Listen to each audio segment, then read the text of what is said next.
तो guys almighty guidance के YouTube channel पर आपका हार्दिक स्वागत है।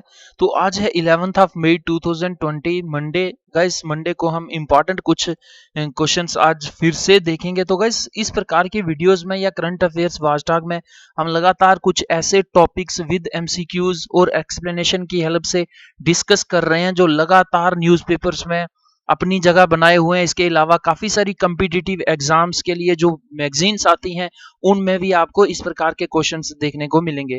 तो गाइस इस प्रकार के क्वेश्चंस जो मैं लगातार इन वीडियोस में डिस्कस कर रहा हूँ, ये जो रिसेंट टाइम में एग्जाम्स हुए हैं उनमें काफ़ी सारे क्वेश्चंस आए हुए हैं और मैं यही उम्मीद करता हूँ कि आने वाले एग्जाम में आपके जितने भी करंट अफेयर्स के जो क्वेश्चंस आएंगे वो इसी प्रकार की वीडियोस से आपके कवर हो जाएंगे। तो गाइज ये करंट अफेयर्स वॉचडॉग हम लगातार मंडे टू फ्राइडे यानी 5 डे वीक ये रहती है हमारी क्लास। तो गाइज आप किसी भी एग्जाम की तैयारी कर रहे हैं, बिना करंट अफेयर्स के एग्जाम क्लियर नहीं हो सकता।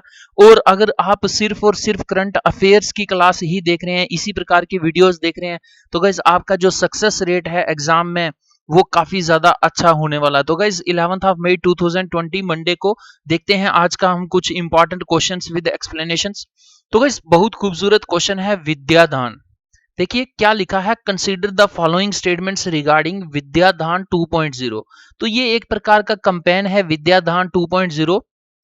इसके रिगार्डिंग आपके पास 3 स्टेटमेंट्स हैं, तीनों को देख के करेक्ट बताना है। स्टेटमेंट फर्स्ट कह रही है, it is a national programme launched by the ministry of HRD, ministry of human resource development, to develop and contribute e learning content. क्या ये विद्यादान 2.0 एक ऐसा कैंपेन है जिसको लॉन्च किया है ministry of human resource development ने कि डेवलप करना है और कंट्रीब्यूट करना है towards e learning. E learning होता है इलेक्ट्रॉनिक लर्निंग, जिसे हम ऑनलाइन पढ़ते हैं, यानी बुक्स की शेप में नहीं, फिजिकली नहीं, हम इलेक्ट्रॉनिक फॉर्म को किसी भी चीज को पढ़ते हैं या स्टडी करते हैं तो उसे ई लर्निंग कहा जाता है। और उसमें किस प्रकार का मटेरियल है उसे कंटेंट कहा जाता है। क्या ये विद्यादान 2.0 एक ऐसा प्लेटफॉर्म है जो डेवलप कर रहा है, जो कंट्रीब्यूशन दे रहा है टूवर्ड्स इलेक्ट्रॉनिक लर्निंग? क्या ये स्टेटमेंट विद्यादान 2.0 के रिगार्डिंग करेक्ट है? सेकेंड स्टेटमेंट कह रही है the content will be used on the Diksha app. तो गाइस ये दीक्षा ऐप एक गवर्नमेंट ऑफ इंडिया के द्वारा डेवलप की गई एक ऐप है जिसमें अलग अलग जो प्लेटफॉर्म्स से इसमें वीडियोस या लेक्चर्स आते हैं, चाहे कंटेंट आता है, तो दुनिया भर के लोग जो हैं, पर्टिकुलरली इंडियंस और इंडियंस के अलावा भी पूरे वर्ल्ड में इस ऐप का बेनिफिट लिया जाता है। तो क्या ये कह रहा है विद्यादान 2.0 एक ऐसा कंटेंट प्रोवाइडर है जो सारा कंटेंट दीक्षा ऐप पर अपलोड किया जाएगा to help millions of children across the country to continue their learning any time and anywhere? क्या ये जो विद्यादान 2.0 के अंडर ये सारा कंटेंट जो है दीक्षा ऐप के ऊपर चढ़ाया जाएगा, जो हेल्प करेगा मिलियंस ऑफ चिल्ड्रन, पूरे भारत में जितने भी बच्चे हैं उनको हेल्प करेगा कि वो कभी भी और कहीं भी अपनी एजुकेशन को, अपनी पढ़ाई को कंटिन्यू रख सकते हैं, स्टार्ट रख सकते हैं? क्या ये करेक्ट है? थर्ड स्टेटमेंट कह रही है contributions can be made only by the subject experts. कि विद्यादान 2.0 में अगर किसी ने कंट्रीब्यूशन देना है तो वो उस सब्जेक्ट का पर्टिकुलर मास्टर होना चाहिए, यानी एक एक्सपर्ट होना चाहिए उसी सब्जेक्ट का। एग्जांपल के तौर पे अगर आपको फिजिक्स का मटेरियल देना है तो आप फिजिक्स के एक्सपर्ट होने चाहिए। क्या ये स्टेटमेंट विद्यादान 2.0 के रिगार्डिंग करेक्ट है? तो गाइस ये तीनों स्टेटमेंट्स देख के आपको क्या करना है, करेक्ट ऑप्शंस बताने हैं। ऑप्शन ए कह रहा 1 एंड 2, बी कह रहा 1 एंड 3, सी कह रहा 2 एंड 3, डी कह रहा 1, 2 एंड 3। तो गाइस देखते हैं इसका आंसर। देखिए इसका आंसर है 1 एंड 2, क्योंकि ये जो थर्ड वाली स्टेटमेंट है ये गलत है। अगर आप कंट्रीब्यूशन देना चाहते हैं तो आपका उस सब्जेक्ट में नॉलेज होना चाहिए, बल्कि सब्जेक्ट एक्सपर्ट या इस प्रकार की कोई भी रिक्वायरमेंट विद्यादान 2.0 के अंडर नहीं है। तो गाइस देखते हैं explanation. The Ministry of Human Resource Development launched the national program Vidyadhan 2.0 for inviting e-learning content and contribution। कि विद्याधान 2.0 जो है एचआरडी मिनिस्ट्री ने लॉन्च किया है इसको, कि जो अलग अलग सब्जेक्ट एक्सपर्ट्स हैं या फिर उसके अलावा नॉलेज रखने वाले हैं तो वो अपना कंटेंट जो है बनाकर शेयर करें इस पर, ताकि जो दीक्षा ऐप है उसके जरिए पूरे भारत और विश्व के बच्चे जो पढ़ने वाले हैं उन तक कंटेंट पहुंच सके बहुत इजी वे में। It is a common national programme to develop and contribute e learning content and a chance to be recognised nationally. तो गाइज अगर आप भी किसी प्रकार के सब्जेक्ट में रुचि रखते हैं, आप इस प्लेटफॉर्म पर अपने कंटेंट को कंट्रीब्यूट करते हैं या मैं कहूं कि अपलोड करते हैं, तो आपका कंटेंट पूरे नेशनल लेवल की रिकॉग्निशन उसको यहां पर मिल सकती है। इस प्रकार का चांस आपके पास भी है। The content will be used on Diksha app to help millions of children across the country to continue their learning anytime and anywhere। तो गाइस इस प्रकार का प्लेटफॉर्म क्या करता है कि ये दीक्षा ऐप पर मटेरियल आपको देखने को मिलेगा और जिससे हेल्प होगी सभी बच्चों को पूरे भारत में और भारत के बाहर भी, कि वो अपनी लर्निंग को एनी टाइम एनीवेयर कहीं से भी शुरू कर सकते हैं, कंटिन्यू कर सकते हैं।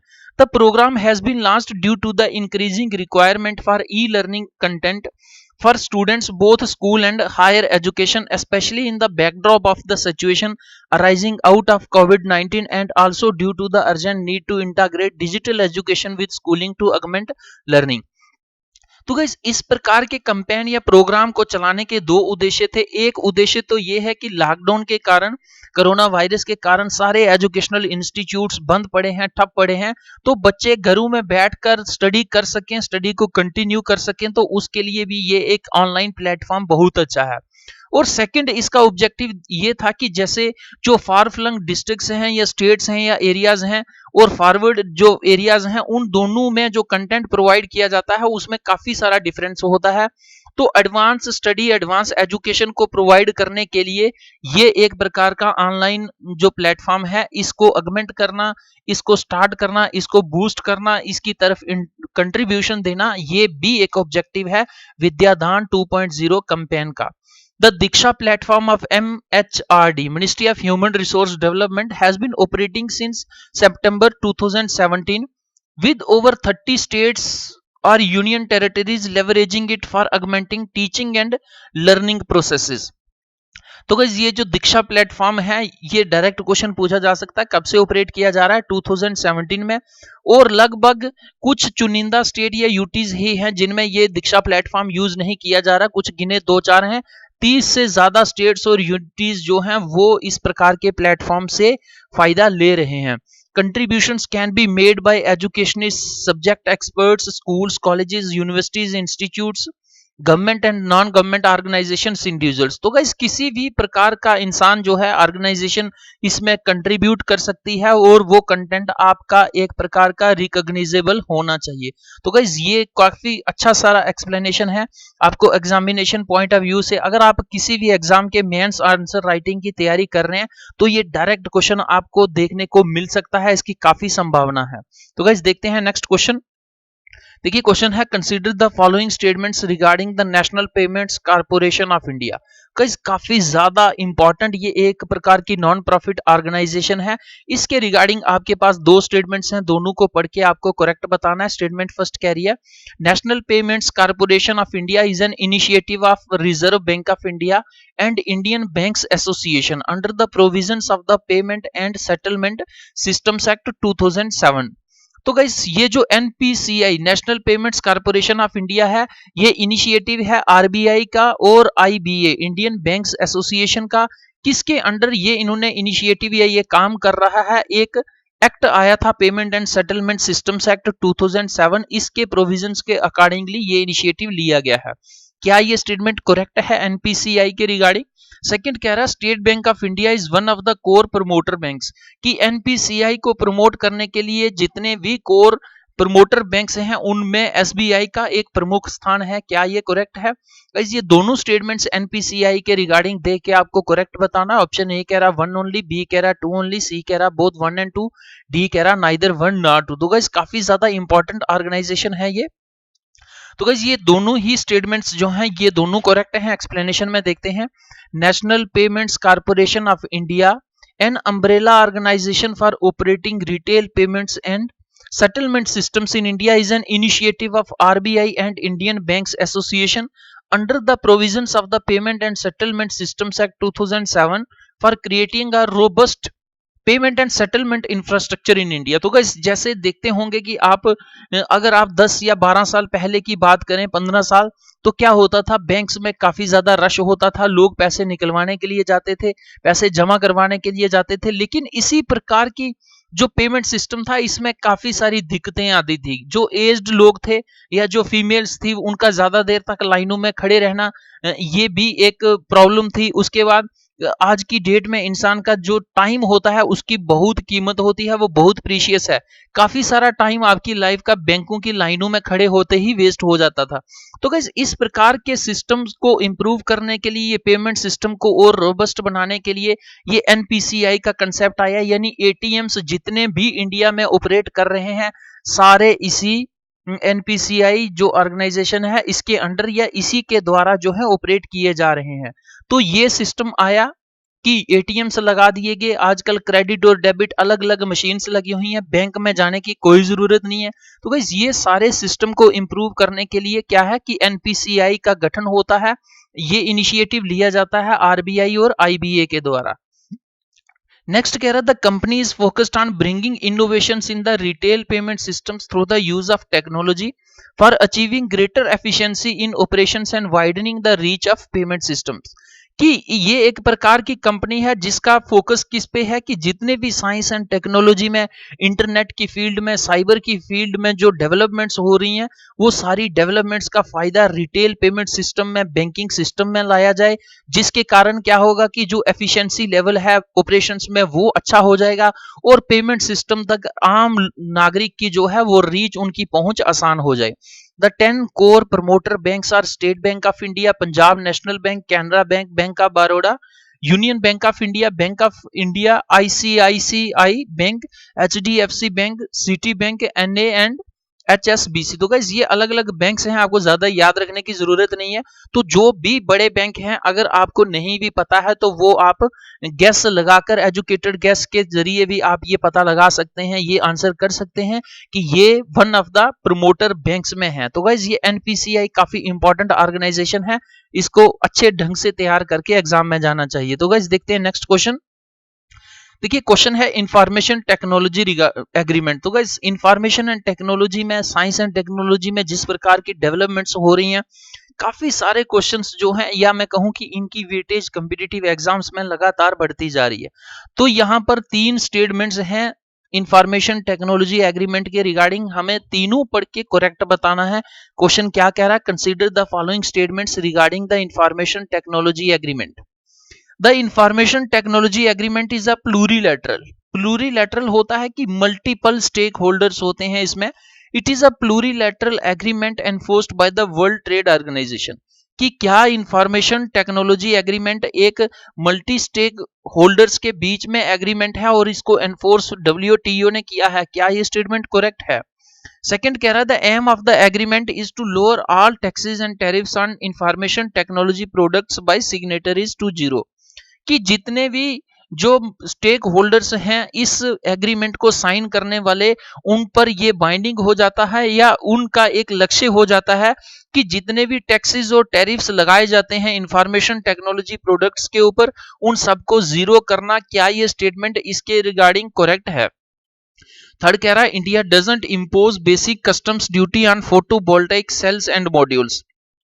तो गाइस ये फोटोवोल्टाइक सेल्स वो होते हैं या ये एक प्रकार की बैटरी होती है जो मैक्सिमम आप, जिसमें जो है पानी नहीं पड़ता है, जो हम इन्वर्टर में डालते हैं तो वो इसमें नहीं पड़ता है। कि ये फोटोवोल्टाइक जैसे जितने भी सोलर सेल्स होते हैं या जितने भी सोलर बैटरीज होती हैं मैक्सिमम उनमें फोटोवोल्टाइक सेल्स ही होते हैं।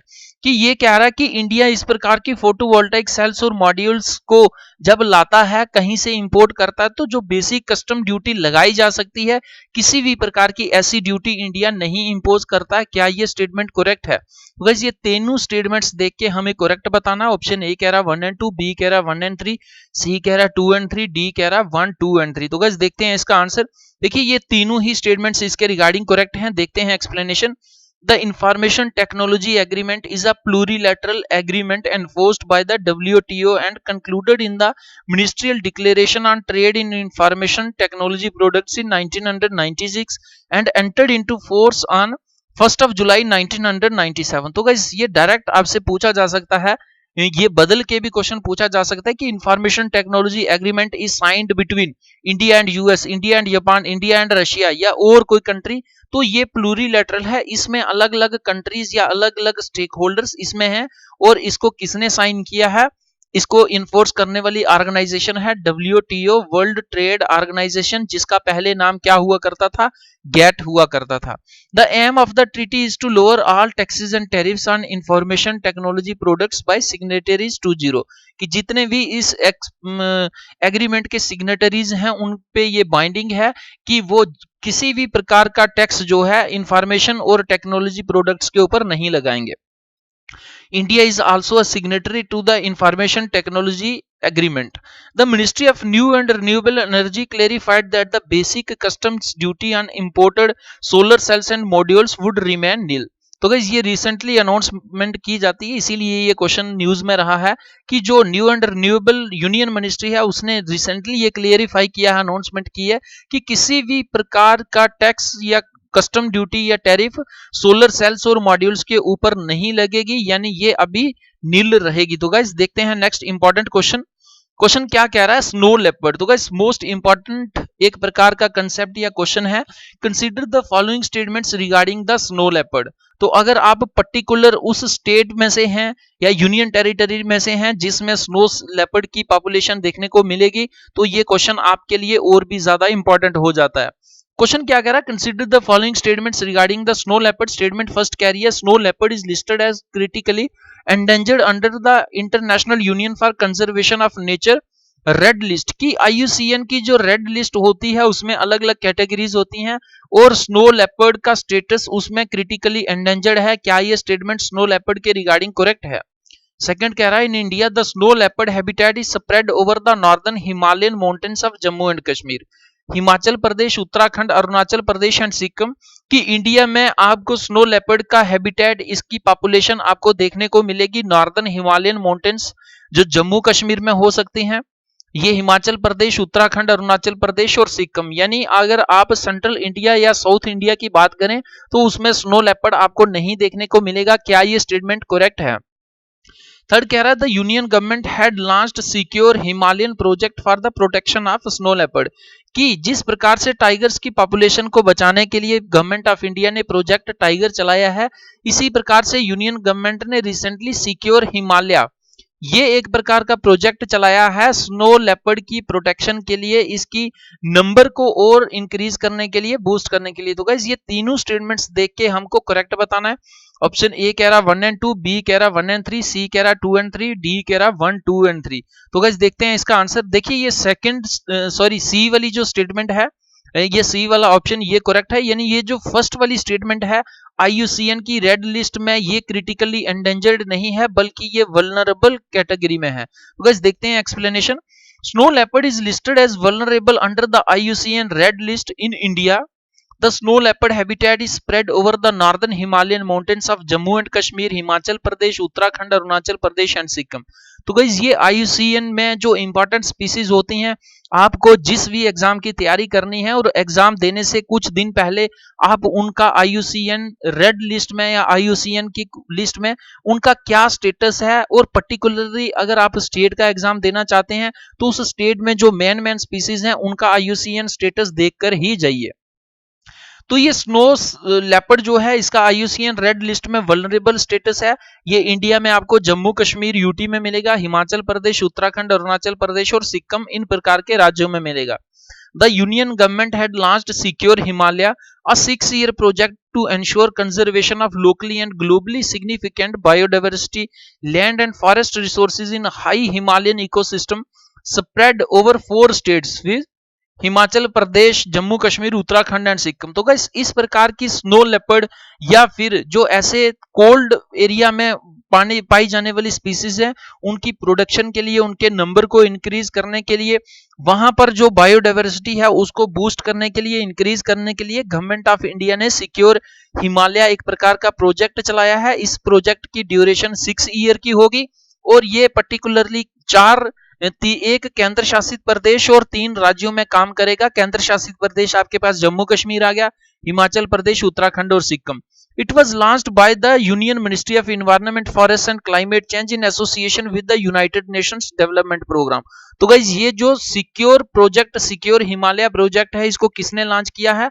Union ministry of environment, forest and climate ने किसके साथ मिलकर? United Nations Development Programme. Guys काफी ज्यादा इंपॉर्टेंट इंफॉर्मेशन ये हो जाती है अगर कोई इंटरनेशनल लेवल की ऑर्गेनाइजेशन भारत की किसी भी मिनिस्ट्री के साथ मिलकर कोई काम करती है। तो गाइस आज का ये था डिस्कशन। आई होप कि आपको ये वीडियो बहुत अच्छी लगी होगी। तो गाइस अगर आपको इस प्रकार की लेक्चर या इस प्रकार के कंसेप्ट अच्छे लगते हैं तो आप अवश्य इस प्रकार की वीडियो को लाइक करें।